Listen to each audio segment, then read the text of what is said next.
woman's life is in 3 ministries, as far as I'm concerned. The first ministry is you, the ministry of you, and it's the biggest ministry of your life. Because you were before anything else that we will speak about. And everything else is part of the you ministry. You were born for a purpose. God called you to an assignment in his kingdom. The kingdom of God is like a full screen cut up into tiny pieces of a jigsaw puzzle.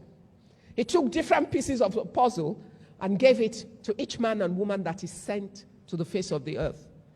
Every time one piece is missing, the whole picture is distorted. Because if we don't have every piece, we don't have a full puzzle back. We never see the full picture. And whatever you don't do that is your part will distort all the people that are meant to be your touch points. So it's not just about you. But you are key to God's plan. You're not an accident of God's assignment. No, you're a deliberate part of God's plan. And everything you need, God has provided for you. You don't have everything you need now because you don't need it yet.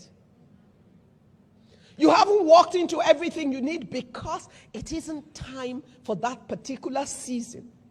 So don't measure your own time and your season by somebody else's. Everybody is working at different stages, different times to do different things.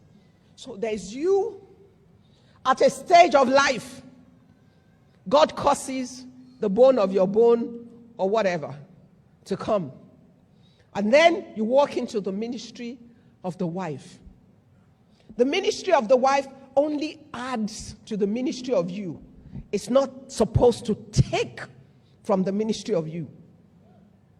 And then at a time, you move into the ministry of a mother. The ministry of the wife and the ministry of the mother adds to the ministry of you.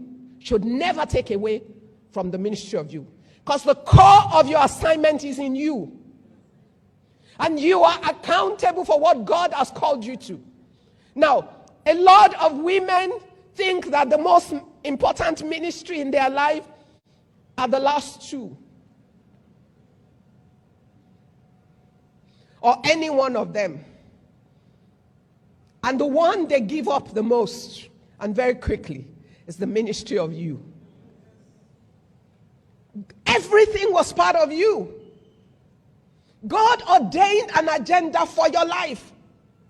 Your husband's part and your children's part, that's part of it. But you're accountable for you. And that you includes the other 2. And God doesn't set you up to fail. He never gives you a part and gives you the other part that will make you fail. You are accountable for the whole. And you work out your own salvation. How you make it work. How you bring it all together. How many single women are in the house? Good, there are enough of you for me to spend a few minutes on it. You know, every young girl has a dream. Has a sense of this and that and all of that. But we don't spend enough time to teach people about the total picture of their lives. And about those other stages. And so girls get to life and think that, oh, everybody says if you don't get married, something's wrong with you. There's nothing wrong with you.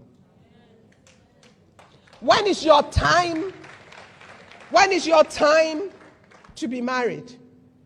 If you're walking with the purpose of God for your life, God has ordained who he has prepared to qualify, to support you, to be you, but in his role as your husband.